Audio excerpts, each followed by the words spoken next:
C'est pour ça qu'elle retourne dans la forêt inlassablement. Pour évacuer ses angoisses, évacuer ses problèmes. Pour respirer le parfum des pins frais et se libérer de son être conscient. Pour lâcher prise et écouter son inspiration. Elle n'est plus en phase avec elle-même depuis quelque temps. Elle s'est perdue dans un numéro qui satisfait tout le monde, sauf elle-même, jouant des chansons qui ne viennent pas d'elle, mais qui plaisent sans conteste à un large public. Cette musique ne résonne même pas en elle. Elle joue pour l'argent, malgré l'avertissement.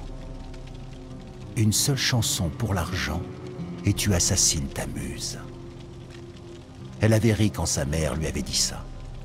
Ça lui semblait ridicule. Son inspiration n'irait nulle part a priori. Elle avait tellement de chansons en tête qu'une seule vie ne suffirait pas à toutes les jouer. Maintenant, elle ne rit plus. Elle ne s'est jamais sentie aussi fausse et aussi en manque d'inspiration. Et elle voudrait plus que tout se reconnecter à sa musique, à son inspiration, à elle-même. Elle ferme les yeux et se dépouille, couche après couche, jusqu'à faire le vide dans sa tête et à s'ouvrir à l'inconnu. Kate gratte sa guitare nonchalamment, mais rien ne lui vient.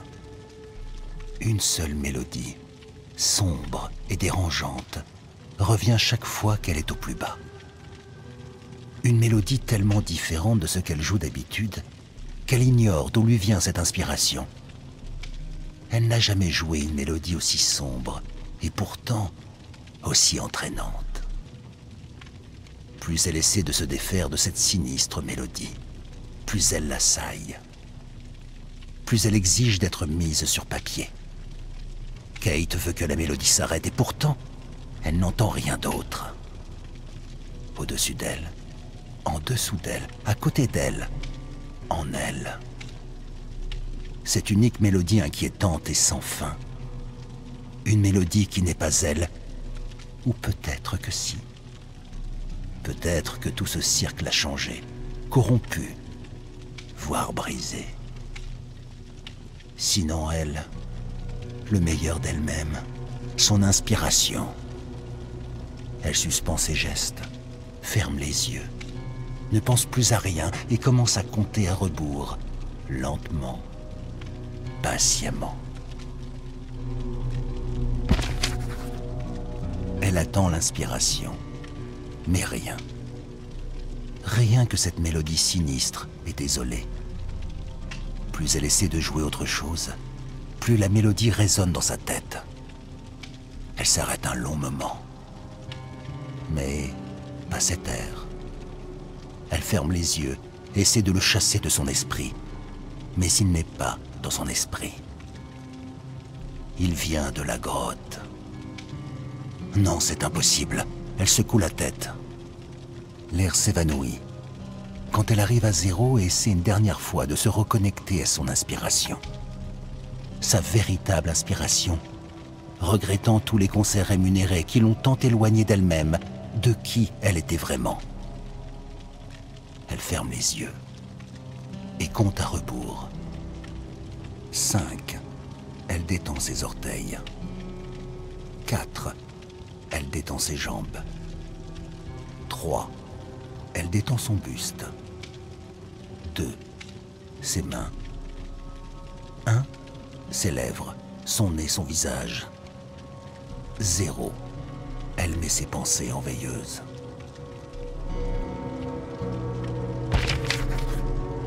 3 heures, et rien d'autre que cette mélodie inquiétante. Elle aurait tellement aimé prendre le temps de se remettre d'aplomb et de s'assurer de dépenser son énergie sur quelque chose de sincère et de fidèle à elle-même. Au lieu de ça, elle perd son temps et son énergie à jouer la comédie et à compter ses sous. Ce n'était pas censé se passer comme ça. Pas pour elle. L'une de ses inspirations était le grand Woody Guthrie. Tout ce qu'il a écrit est authentique.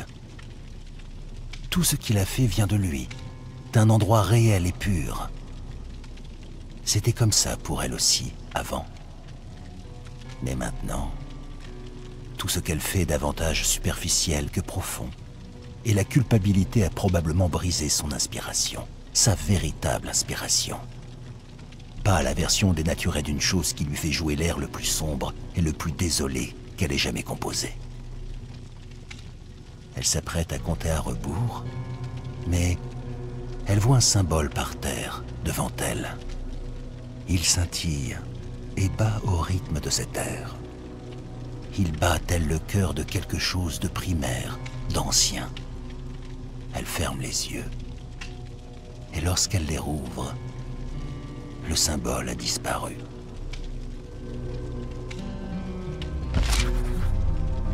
Kate hurle dans cette forêt désolée et sans personne.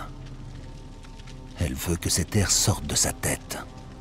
Il l'ennuie, la frustre, la bloque. Même lorsqu'elle ne gratte pas sa guitare, la mélodie continue comme si elle était vivante, venant de partout et de nulle part à la fois. Elle se concentre un moment et se rend compte que la mélodie résonne depuis la grotte. Elle s'abandonne à sa sombre inspiration. Elle se tient debout devant la grotte et aperçoit une lumière scintillante. Elle ferme les yeux et sent que son esprit lui joue des tours. Et pourtant, elle sait qu'à la différence des autres, elle a toujours perçu et senti des choses. Elle a entendu quelqu'un dire un jour que les chamans de notre époque sont les artistes, les auteurs, les musiciens, que contrairement aux autres, ils peuvent accéder à des pensées, des mondes et des idées venant de royaumes mystiques. Elle a toujours eu cette capacité, mais jamais comme ça, jamais de manière aussi sombre, comme si l'univers la punissait pour avoir gâché son don. Elle s'approche de la sinistre et profonde grotte, se demandant qui ou quoi peut bien l'appeler.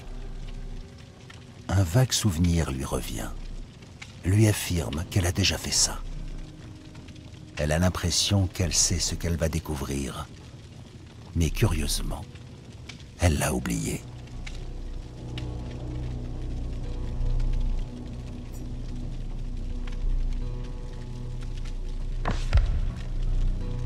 Le sang de l'aube se déverse dans les dépressions et les tranchées de cette forêt dévastée. Des explosions déchirent la terre. La boue éclabousse Anna. Des hommes tombent la tête la première dans des cratères remplis de cadavres en décomposition. La chair mutilée des hommes et de leurs chevaux constitue un festin pour les rats. Certains hommes sont pulvérisés. D'autres suffoquent dans la boue et le sang. La sauvagerie brutale de ces animaux humains amuse Anna. Elle ne s'est jamais autant divertie. Ils sont pires que des loups affamés se disputant une carcasse. Certains parlent une langue qu'elle connaît, d'autres une langue étrangère. Un hurlement pathétique hors du commun la surprend. Elle traverse la forêt décimée en direction du bruit et tombe sur une petite tente en toile où des soldats russes surveillent des prisonniers étrangers. Elle les observe toute la soirée. Elle assiste avec horreur à l'exécution de l'un des chevaux pour le dîner. C'est un massacre. Quel gâchis de viande. Après le repas, les Russes empoignent l'un des prisonniers étrangers et réduisent sa tête en bouillie avec une pelle pour passer le temps. Ils rient et font des blagues. Elle les regarde dans l'ombre et rit en silence. Elle ne rit pas avec eux. Elle se rit d'eux. Une pelle, trop encombrant. Les coups sont maladroits. La mort est trop peu soignée. Ces hommes ne sont ni des poissons, ni de la viande. Sa mère lui a tout appris.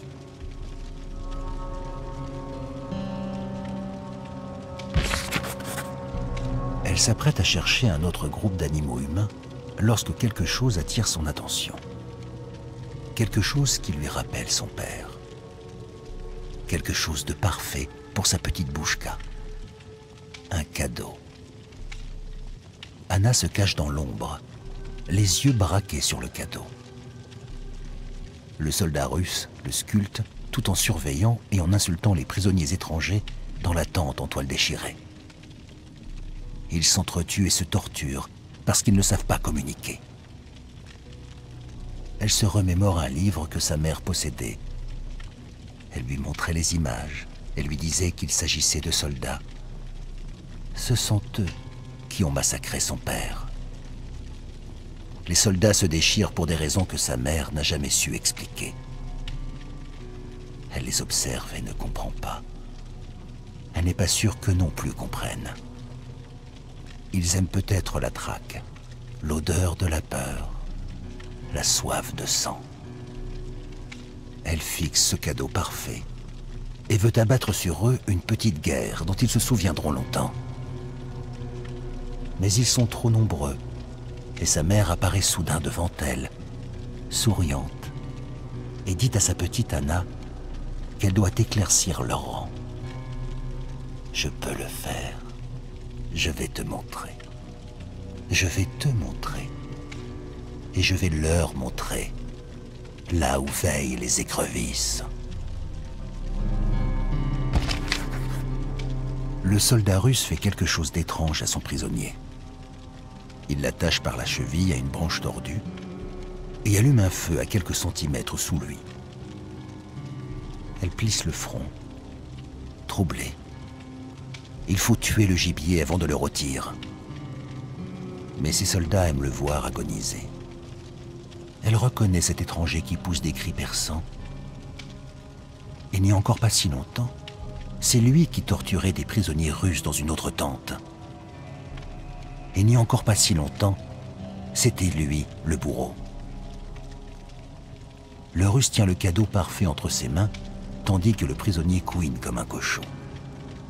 Elle ricane. C'est marrant ce cri. Vraiment, c'est amusant. Les Russes en font des blagues et imitent ses couinements. Elle se retient d'exploser de rire. C'est le son le plus ridicule qu'elle a jamais entendu. Soudain, le bruit d'un soldat en approche la surprend. Elle se retourne et voit une baïonnette luisante filant droit sur elle. Elle esquive et empoigne cet homme pathétique et maigrichon par le cou. Enroule ses doigts calleux autour de sa pomme d'Adam et l'écrase avec rage. Dans un gargouillis étouffé, l'homme sans vie s'effondre, la gorge ouverte. Elle se reconcentre sur ces Russes qui rient et sur cet homme qui braille comme un porc. Elle sourit. Ils feront bientôt tous ce bruit-là lorsqu'elle s'occupera de leur sort. 4 soldats russes rôdent autour de la tente à la recherche de leurs camarades disparus. Anna suit furtivement l'un d'entre eux, se rapprochant à chaque pas. Le pauvre bougre n'en a aucune idée, mais il vit ses derniers instants. Elle l'observe durant un long moment, puis marche stratégiquement sur une brindille. Le craquement le fait se retourner, mais avant même qu'il ne puisse apercevoir le regard d'Anna, la hache de celle-ci se plante au beau milieu de son visage, faisant voler ses dents et allant jusqu'à couper sa langue. Elle couvre sa bouche ensanglantée avec sa main, tout en fouillant ses poches à la recherche du cadeau idéal. Elle retire ensuite sa main pour que les sons d'étranglement et de suffocation attirent les 3 autres. Ils approchent prudemment, leur baïonnette au clair. Elle grince des dents. Sa soif de sang est inarrêtable. Elle fait rouler la tête de leurs camarades dans leur direction. Un court moment de choc. C'est tout ce dont elle avait besoin pour bondir et massacrer 2 soldats d'un coup de hache. L'autre soldat fonce sur elle en hurlant, mais d'un revers de hache sec, elle lui coupe la tête en un instant. Un geyser de sang jaillit du torse sans tête, pendant que le corps vacille d'avant en arrière, comme s'il cherchait ce qu'il venait de perdre, et finit par s'effondrer. Le son d'une autre attaque lui parvient avant que la lame l'atteigne. Elle donne des coups de hache, taillant ce pauvre corps en morceaux. Le soldat regarde avec terreur les morceaux de son corps autour de lui. Elle rit, et repense à l'histoire que sa mère aimait lui conter. Désolé, Yatso, on ne va pas pouvoir recoller les morceaux. Anna trouve ces soldats étranges. À l'endroit même où Ruse et étranger s'écharpaient auparavant, ils collaborent à présent pour survivre à ces attaques.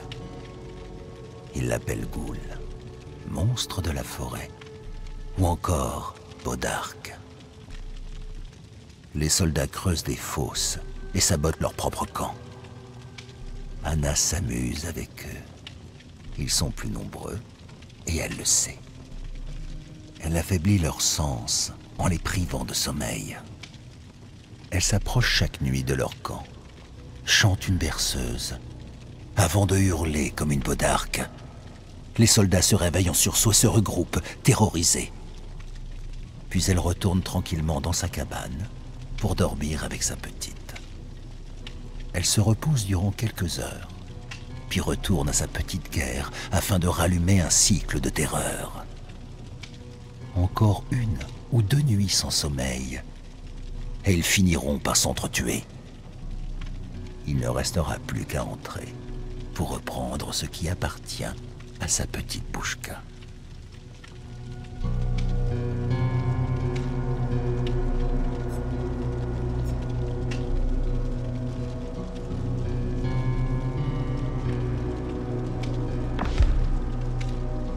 Lazare s'approche de Dwight et frappe sur son bureau de ses 2 mains.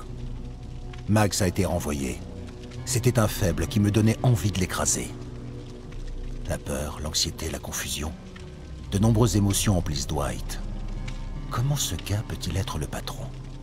Et en prime, il voulait écraser l'employé qu'il remplace parce que c'était un faible.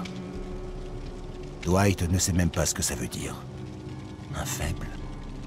Qui dit des trucs comme ça de nos jours? Il ne sait quoi faire de ses mains. Il avale difficilement la boule qui l'étouffe. Lazare frappe son bureau de nouveau. J'ai besoin que tu sois plus audacieux que lui, Dwight. J'ai besoin que tu dises à tout le monde que nous sommes la meilleure entreprise de notre secteur. Il m'a vraiment appelé Dwight. Dwight? Il m'a appelé Dwight. Dwight ne sait toujours pas ce qu'il est censé faire chez PIC 22. Il est superviseur des accroches narratives. Il ne sait pas ce que ça veut dire. Ça sonne compliqué et inventé de toutes pièces. De vraies conneries. Il a accepté ce boulot parce qu'il a besoin d'argent. Et il ne peut plus se costumer pour animer des fêtes d'anniversaire. Les enfants sont cruels parfois. Il est censé créer de faux profils et écrire des commentaires positifs au sujet de Lazare et de son entreprise. Encore une fois, Lazare frappe sur son bureau. Agis en lion, Twitch. Lance-toi dans l'internet, vas-y, répands la bonne parole. PIC 22. Nous créons des accroches narratives pour des pubs qui transcendent l'humanité. Dwight n'y comprend absolument rien. Lazare laisse un test sur son bureau et s'en va. Dwight regarde le papier, incertain. Rose, la gestionnaire qui l'a engagé, vient le voir et lui explique que c'est un test d'intelligence.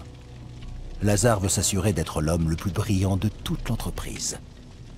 Petit conseil, rate-le. Dwight sourit. Compris.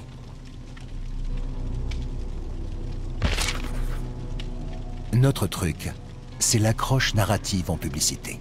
Dwight grimace chaque fois qu'il entend les mots « accroche narrative ». Lazare essaie d'être différent juste pour être différent. La plupart des pubs racontent des histoires et font passer leur message en jouant sur les émotions. Appeler ça une accroche narrative n'en fait pas une nouvelle technique. Ça n'en fait pas quelque chose de différent. Surtout que le terme « accroche narrative », ça sort tout droit d'un cours de français. Roserie. C'est vrai, mais Lazare est un idiot qui veut avoir l'impression d'avoir créé sa propre théorie pour l'intégrer à son futur livre. Les yeux de Dwight s'écarquillent. Son livre? Quel livre? Rose rit de cette absurdité avant de s'expliquer. Ce sera une autobiographie, à coup sûr un best-seller, qui expliquera la nouvelle théorie de Lazare sur la créativité. Mais Lazare n'a rien accompli jusqu'à présent. Ce n'est que de la poudre aux yeux. Rose rit de nouveau, le corrige.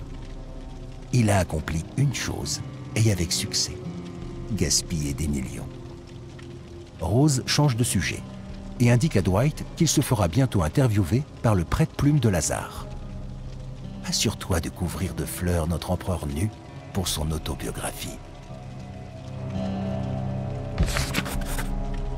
Dwight aborde Rose. Elle n'est pas aussi enjouée que d'habitude. Sous ses yeux rougis, des larmes séchées marquent ses joues.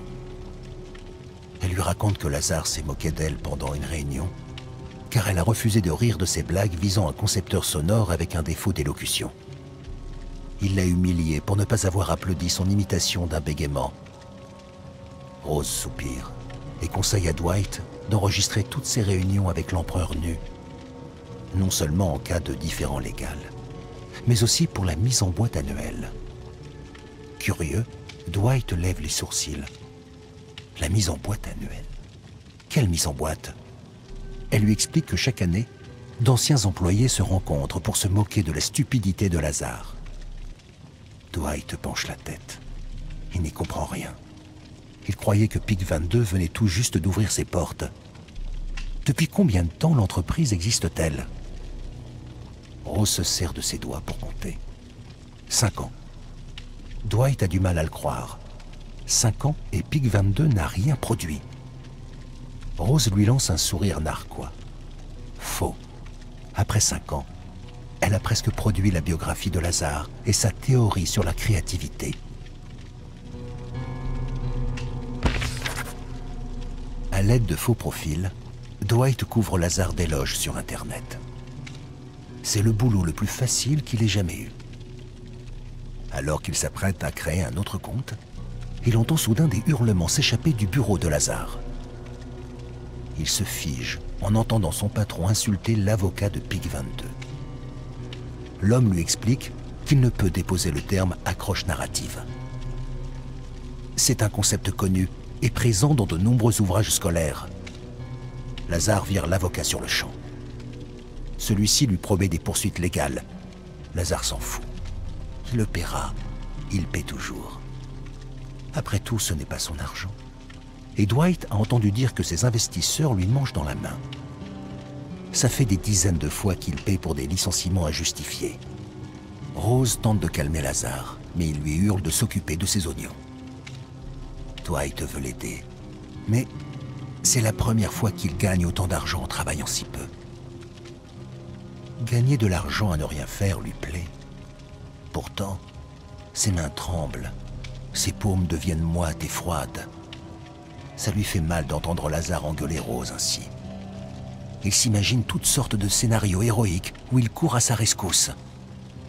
Sa nervosité affecte sa vessie et il bondit de sa chaise pour courir vers les toilettes. L'esprit de génie SA.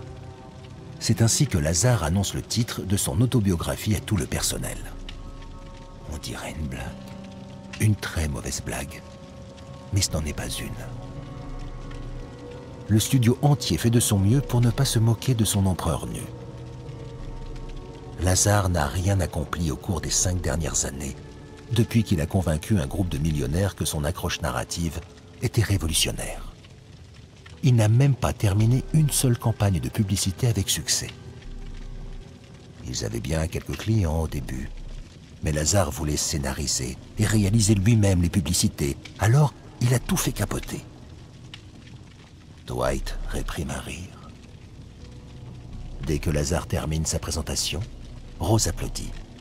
C'est génial. Ça révolutionne tous les paradigmes. Qu'il est généreux de votre part de partager les secrets de votre succès avec le monde entier. Tout le monde relève son sarcasme, sauf Lazare. C'est comme ça avec les narcissiques.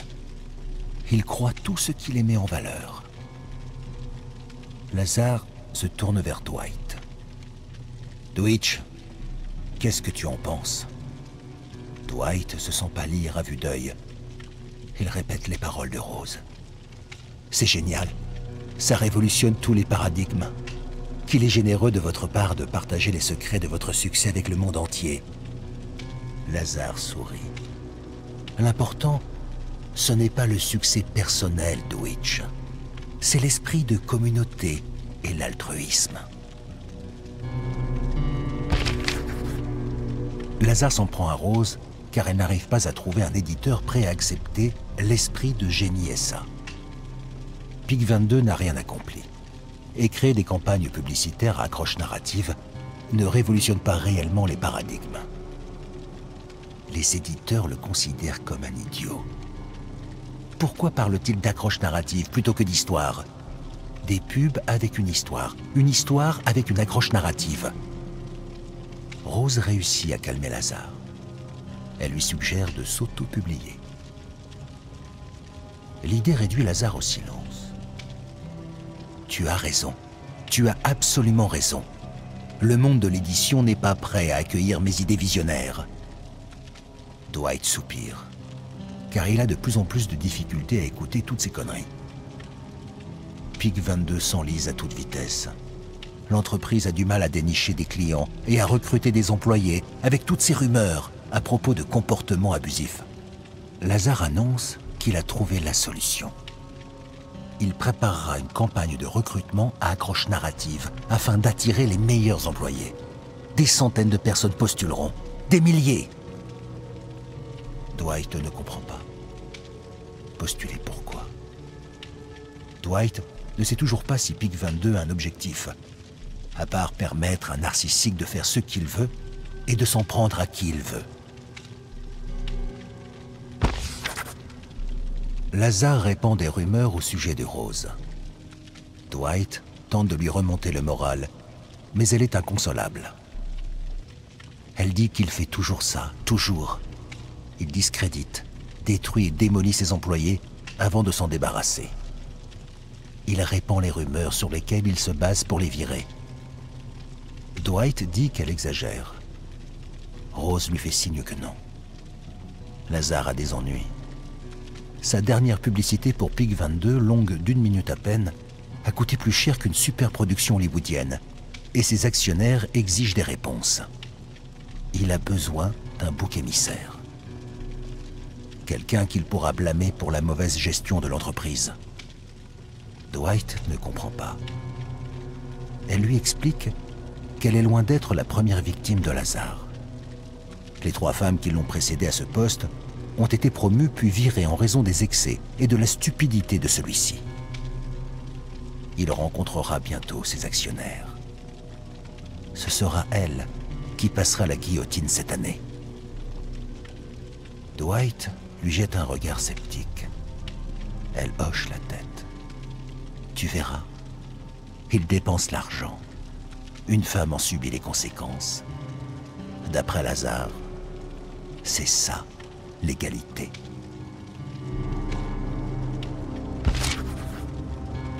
Incrédule, Dwight ne dit rien lorsque Lazare demande à Rose de présenter les avantages de la publicité à accroche narrative lors d'une réunion générale. À chaque diapositive, il l'interrompt devant tout le monde, avant d'annuler la réunion.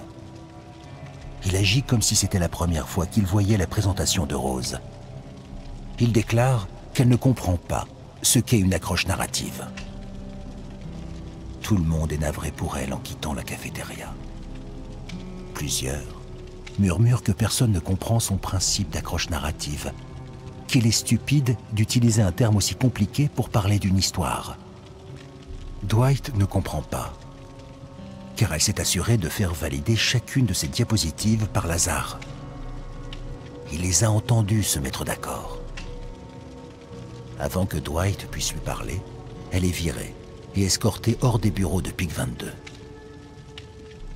Dwight regarde son ami, une mère isolée, quitter le bâtiment. Poussée à la guillotine à cause des excès de Lazare. Il siphonne l'argent des investisseurs et son ami en pâtit. La réunion n'était qu'un prétexte pour la discréditer devant tout le monde. Lazare s'avance vers Dwight. Désolé, Dwight. Je sais que Rose était ta responsable, mais j'ai dû la renvoyer. Elle ne correspondait pas aux valeurs de l'entreprise. Dwight lui jette un regard empreint de choc et d'horreur. Quelle valeur? Il veut hurler sur Lazare. Il veut l'attraper par les oreilles et les lui arracher, car il ne s'en sert pas de toute façon. Il se contente de hocher la tête et de prier silencieusement que justice soit faite.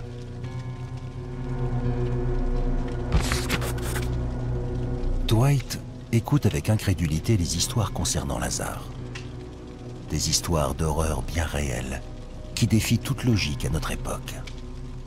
C'est le rituel annuel de ceux qui ont eu le malheur de travailler avec Lazare. Ils se sont réunis pour visionner la vidéo de recrutement secret de PIC 22. Des dizaines de personnes, chacune portant un t-shirt blanc PIC 22, marqué au feutre d'une citation ridicule de Lazare. L'une d'entre elles est une scénariste qui a travaillé avec lui pour une boîte de production où il avait fait la promotion d'une minable série web de sa création. Elle avait comme sujet un ordinateur extraterrestre qui prenait le contrôle de la planète et manipulait ses habitants avec une matrice qui simulait la réalité. Personne ne lui avait expliqué que c'était l'intrigue d'une superproduction connue. Elle imite Lazare tentant de vendre sa série web. C'est différent, c'est unique. Ce n'est pas de l'horreur ni de la science-fiction. C'est de la terreur, de la pure terreur. C'est un nouveau genre. De la terreur simulée. Lazare croyait avoir créé le nouveau genre populaire, comme l'avait été le cosmicisme. La scénariste leur montre un livre qu'il a écrit. Terreur simulée. Des recommandations pour les écrivains intéressés par son nouveau genre. Tous s'éclatent de rire. Dwight rit si fort qu'il en a mal. Pourquoi parler d'accroche narrative plutôt que d'histoire, ou de terreur simulée plutôt que de science-fiction? Toute la soirée, des histoires sur l'empereur nu sont partagées, et Dwight est convaincu que la justice n'existe pas. L'ancien superviseur des accroches narratives de PIC 22 raconte que Lazare l'a traité de faible, car il ne voulait pas harceler un blogueur qui utilisait l'expression accroche narrative. Il leur parle d'une drogue inoffensive qui fait rire les gens comme des fous dès qu'ils entendent le moindre bruit. Il dit que s'il travaillait encore chez PIC 22, il rendrait à Lazare la monnaie de sa pièce. Beaucoup sont d'accord. Ce serait hilarant. Dwight aime cette idée. Il aime même beaucoup. Peut-être que la justice s'abat de manière mystérieuse. Il aborde Max. Parle-moi un peu de cette drogue inoffensive. Max donne à Dwight un mélange de sa drogue hilarante. Il va tellement glousser et rire qu'il en mouillera son pantalon. Quelques gouttes dans son café avant sa réunion. Et on tient une accroche narrative d'exception pour la prochaine mise en boîte annuelle. Dwight sourit. Son cœur bat la chamade. Justice sera rendue à Rose, à tous. Dwight va montrer à ce bourreau que parfois le petit riposte. Inspiré, il demande à l'un de ses collègues de distraire Lazare pendant qu'il verse la drogue dans son café. Une autre collègue écoute son plan et secoue la tête, sceptique. Elle n'est pas convaincue. Elle n'aime pas cette blague et lui conseille d'y réfléchir à 2 fois. « J'ai 2 enfants, dit-elle, et la dernière chose que je voudrais, c'est que les investisseurs ferment la boutique parce qu'il a des hallucinations ou qu'il a blessé quelqu'un. » Dwight rit. « Ne t'inquiète pas. Au pire, il passera pour un âne. » Dwight lève fièrement le menton et l'assure que personne ne sera blessé. Il met sa main sur son épaule et le leader en lui s'affirme enfin. « Tout se passera bien, ou je ne m'appelle pas Dwight. »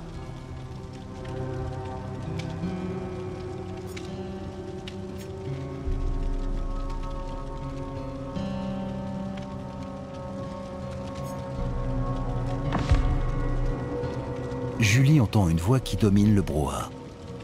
« T'es une artiste ou quelque chose du genre ?» Elle se retourne et voit Frank. « Une artiste ? Pas vraiment, non. » Elle gribouille pour s'évader de la banalité d'Ormond. Il regarde son dessin et semble se reconnaître dans une silhouette faisant la queue pour avoir du chocolat chaud. « C'est moi ? Elle ressent alors une sensation de chaleur courir le long de sa nuque.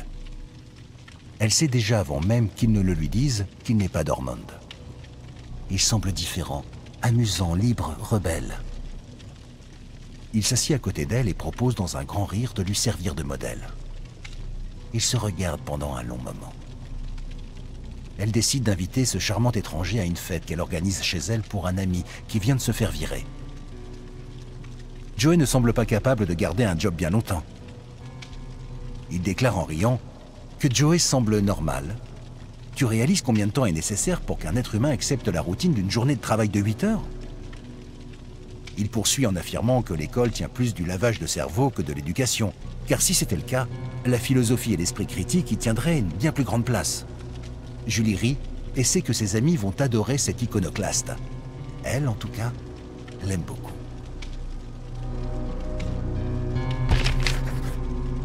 Elle n'a pas arrêté de penser à lui depuis leur rencontre. Elle espère maintenant qu'il viendra à la fête.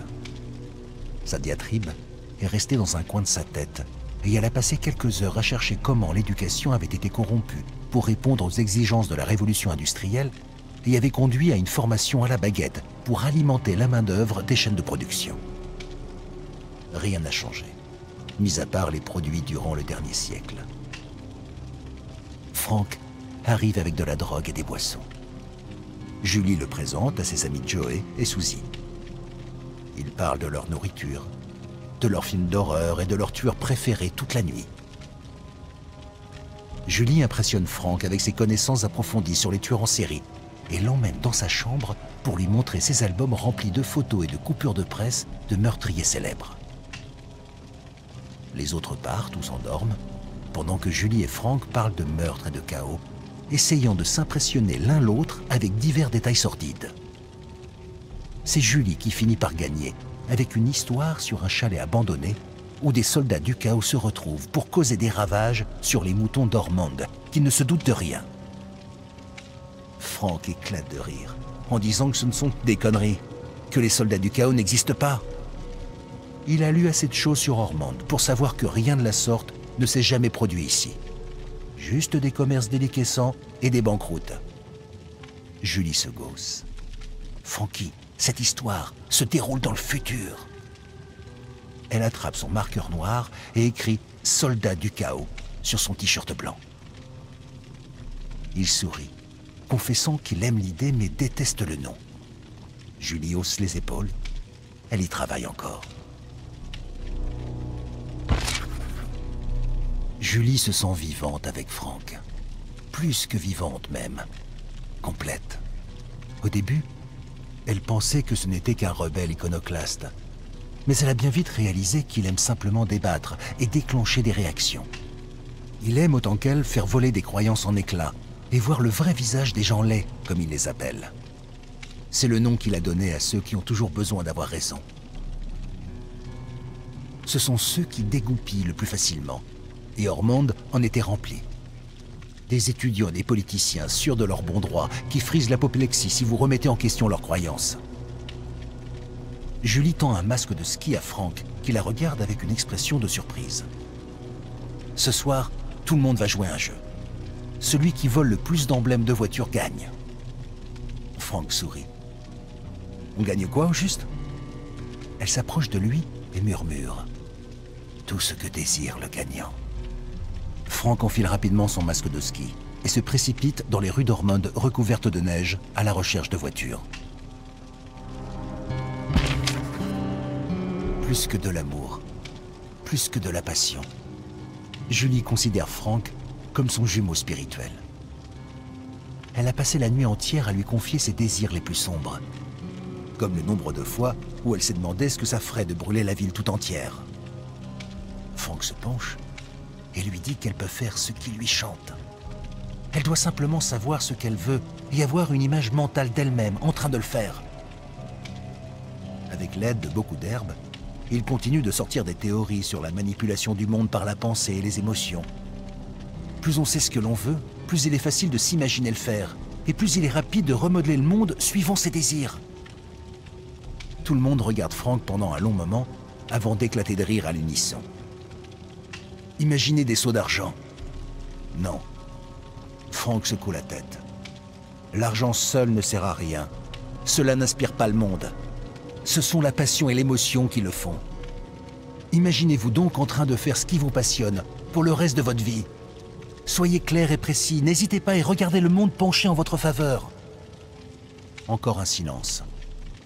Julie esquisse un sourire. Frank hoche la tête, sérieux. Elle ferme les yeux et s'imagine avec ses amis en train de transformer Ormond en une aire de jeu privée. Elle rouvre les yeux. Julie et Frank attendent Joe et Susie au vieux chalet abandonné. Une évidence, car c'est le seul endroit un peu excitant d'Ormond. Julie observe l'endroit. Il a besoin d'amour. Joe et Susie sont dehors à embêter les moutons d'Ormond, comme d'habitude.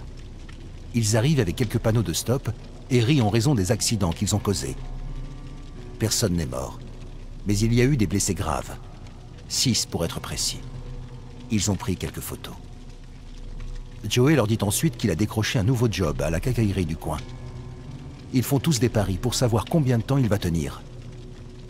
Il vient alors une idée à Julie. Elle va décorer les murs avec les emblèmes de voitures volées. Tout le monde est d'accord. Joey ajoute qu'il aimerait aussi accrocher les panneaux de stop. Inspiré par les petits accidents provoqués par Susie et Joey, Julie suggère de donner un nouveau nom à leur petit groupe. Les pillards du chaos. Frank secoue la tête et fronce les sourcils. Ça ne sonne pas assez bien. Joey n'est pas d'accord. J'adore ce nom. Tous les yeux se posent sur Susie, qui hausse ses épaules. Elle est d'accord avec Frank. Ça ne sonne pas très bien.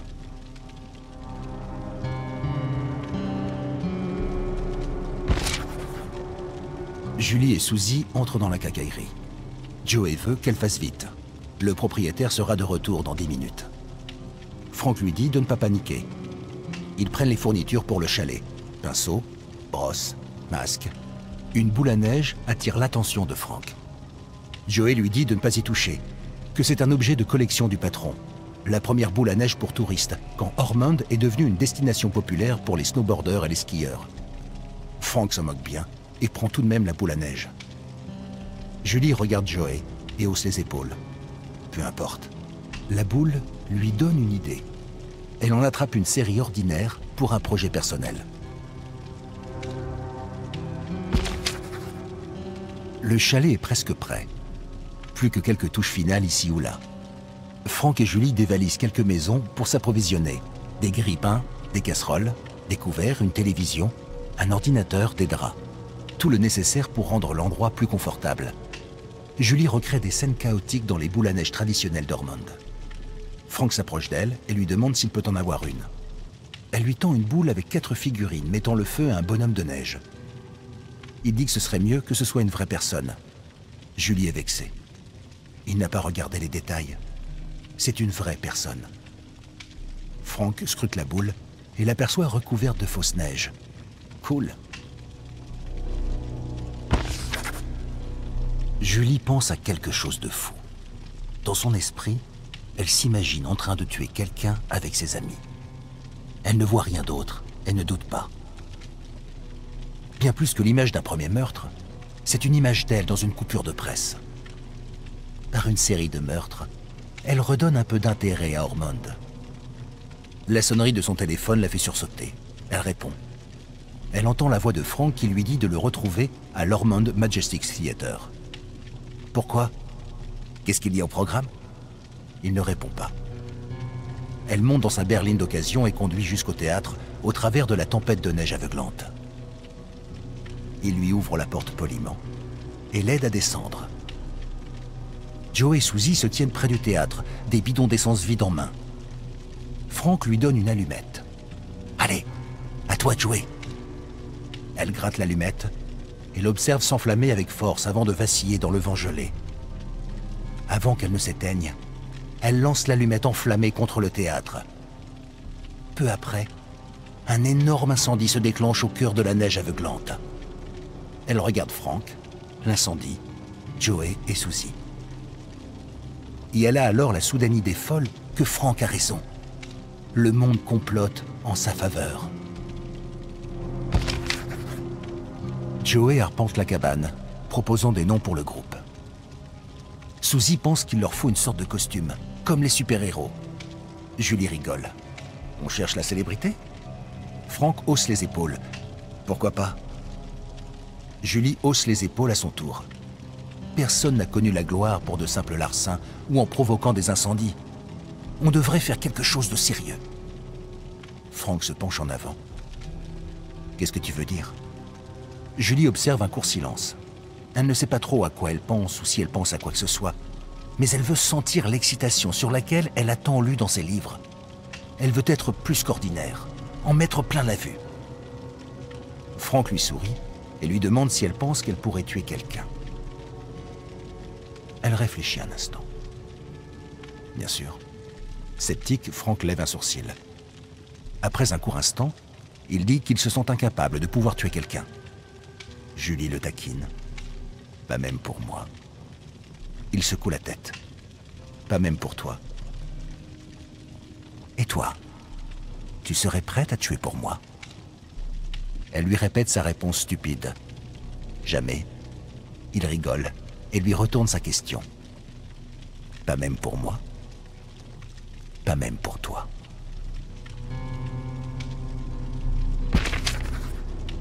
Franck a gagné le pari et il récupère ses gains. Joey n'a pas duré un mois dans son nouveau boulot. Le propriétaire l'a accusé d'avoir volé une barre chocolatée et le voilà en train d'arpenter la cabane dans tous ses états. De tout ce dont on pouvait l'accuser, il lui reproche une barre chocolatée. Une barre chocolatée qu'il affirme ne pas avoir volée. Quelle injustice. Julie suggère de se venger. On devrait se glisser dans le magasin, faire le plein de provisions avant d'y mettre le feu, pour montrer à tout Ormond qu'il faut se méfier de la Légion. Joey s'arrête net à l'écoute de ce nom. Curieux, Franck lève un sourcil avant d'approuver d'un hochement de tête. Ça me plaît beaucoup. Elle leur donne un masque à chacun. Un masque tout simple, basique, sans rien de spécial, vraiment banal. Il ne nous manque plus qu'un bon masque.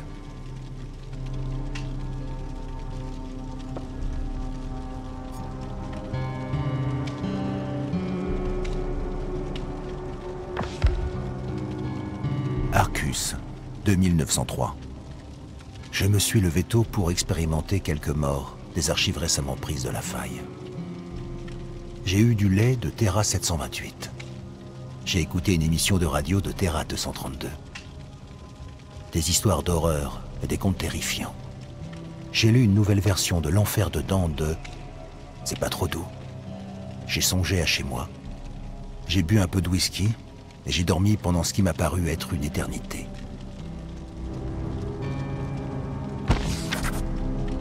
Arcus, 437.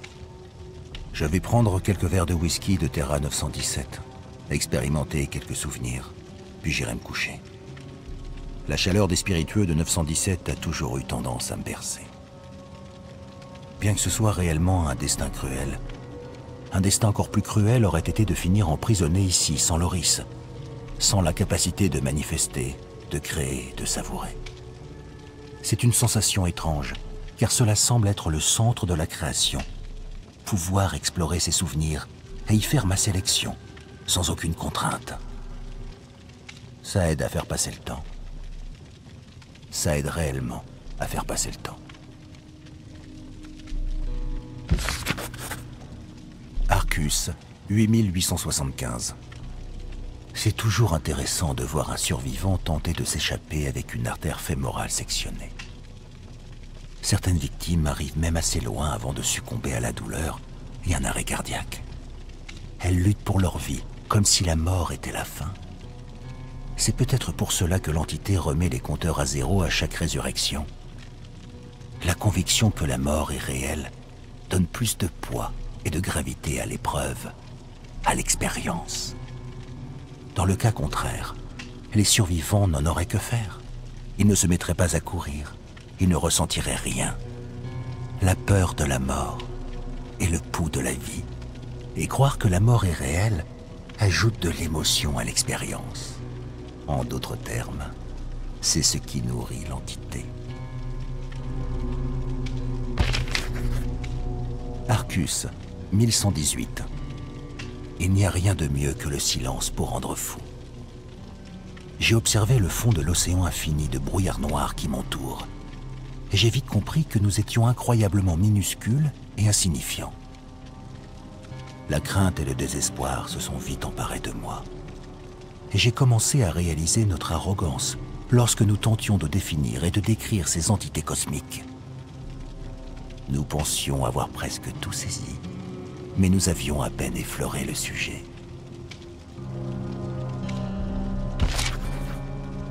Arcus 182. J'ai découvert des structures dans les royaumes de l'entité qui me rappellent mon monde. Il se peut que d'autres de Terra Primus se soient retrouvés bloqués dans l'entité. Ces survivants pourraient savoir comment me libérer de cette tour et probablement comment fuir cette dimension infernale. À ma connaissance, nous étions l'un des premiers mondes à tenter de résoudre ces grands mystères cosmiques et à prouver que les planètes et les systèmes solaires étaient vivants. Ces découvertes menèrent à un changement de paradigme total qui libérera notre capacité à voyager d'une dimension à l'autre. Là où nous pensions autrefois que notre savoir était absolu, ces découvertes nous montrèrent combien nous en savions peu sur le monde.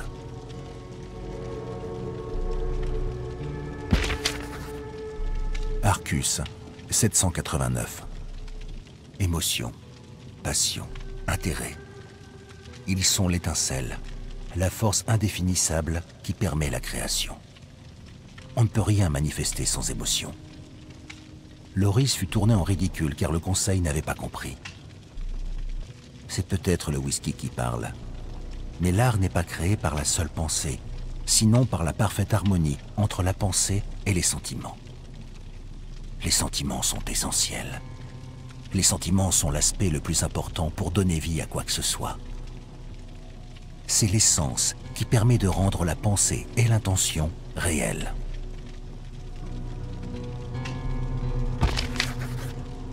Arcus 968.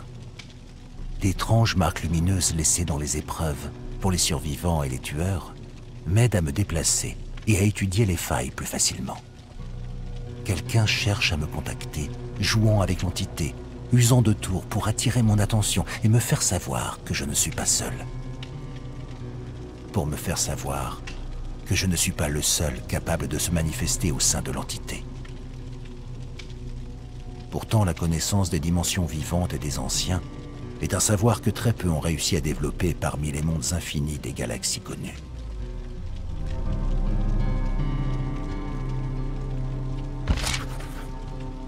Arcus 571. Des cris perçants et déchirants résonnent dans le brouillard, perturbant mon sommeil. Je me suis réveillé, habillé, puis j'ai grimpé sur le toit avec un peu de whisky avant de frapper des balles de golf dans l'abîme. Frapper du fer et du bois vers le néant a quelque chose d'apaisant, voire même thérapeutique. J'ai bien dû frapper 1 millier de balles avant que les cris et les hurlements ne finissent par diminuer et que je décide d'en avoir assez.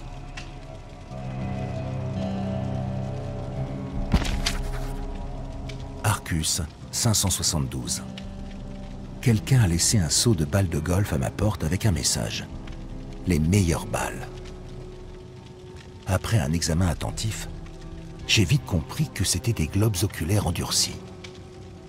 Des globes oculaires fossilisés, récupérés sans l'ombre d'un doute dans les royaumes perdus. J'ignorais que les globes oculaires pouvaient être fossilisés ou qu'ils pouvaient faire office de balles de golf des plus décentes. En fait, je ne serais pas contre un autre seau.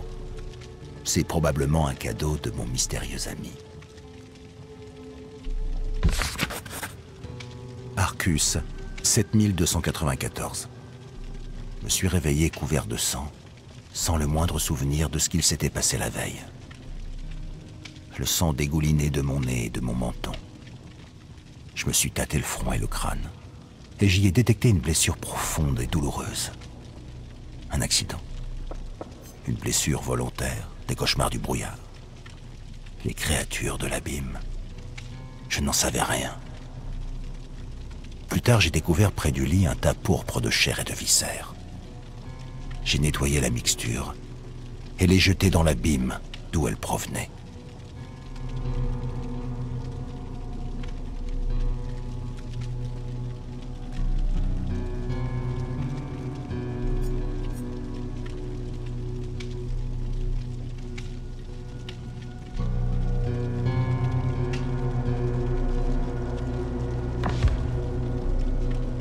Arcus 129.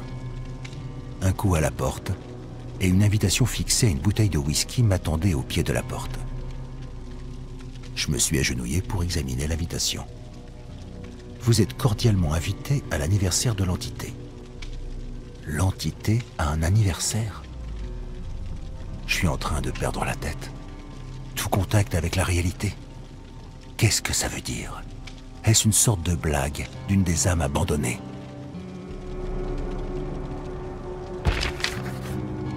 Arcus 1256. J'ai découvert de nouveaux souvenirs d'Evan qui m'ont permis de mieux comprendre sa descente.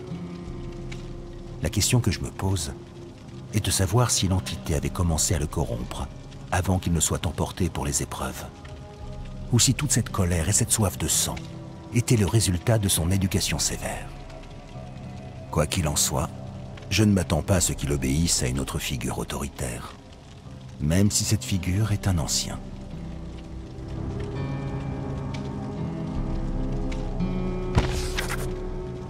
Arcus 723. Je plains Dwight. C'est comme si chacune de ses actions avait le résultat opposé à celui qu'il prévoyait. Quand il a essayé d'aider ses confrères employés face à un tyran, il a fini par provoquer la fermeture de toute l'opération, les laissant tous dans une situation encore plus précaire qu'avant. Il est vrai que trafiquer le verre d'un narcissique et le voir échouer valait bien le prix d'admission. Les nombreux souvenirs des survivants aux prises avec ce genre de personnes m'ont mené à la conclusion qu'il n'existe que 3 options quand on traite avec l'un d'eux. Le laisser faire, fuir loin de lui, ou le détruire. Mais attention, les narcissiques ne tombent jamais seuls. Ils emportent avec eux tous les autres.